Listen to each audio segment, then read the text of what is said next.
Continuous inadequate electricity supply in South Africa is disrupting different services of the country's economy, including the water provision sector.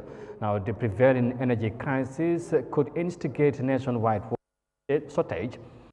Experts have warned, including some business also being outraged by the situation.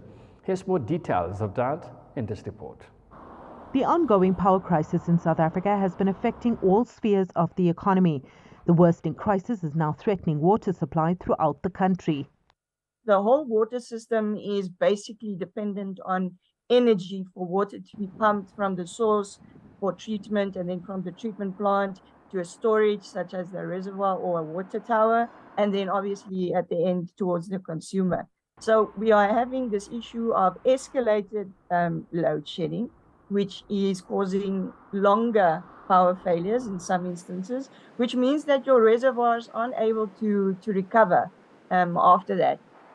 Some experts are warning of a full-blown water crisis in South Africa. Our infrastructure, first of all, is dilapidated. It hasn't been maintained for over 2 decades, so that obviously plays a role. We have major water leaks as well as bursting pipes, so that contributes to your non-revenue water, which is physically lost water. Over 40% of that water it's treated water, it's drinkable water that gets lost between the reservoir towards the consumer. There's been public outrage over the water shortages. Businesses are also becoming increasingly frustrated. I'm losing clients because of water problem, because at times the water will not even come. Then at times it will be coming very slowly, very, very slowly. It really affects us. Now you can't even flush, you can't cook, you can't do anything. You can't go to the toilet, you can't even bath. Can you imagine? You are smelling inside a taxi. We are struggling a lot with water. We need water now.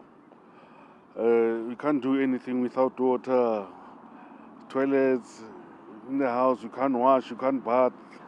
Reservoirs in the city of Johannesburg are running dry due to low rainfall and heat wave conditions. If you look at the amount of people in Johannesburg that does not have water, I've seen at Shushongube, they're having a major protest there. They haven't had water for a month now. So it is a dire situation. It's a situation that needs immediate action. A number of these water tanks are being placed across the city as the water cuts become more frequent, but they're meant to service hundreds of people at a time, and it's clearly not enough. There's now growing concern over the health and safety of the water. Hospitals are also experiencing water shortages.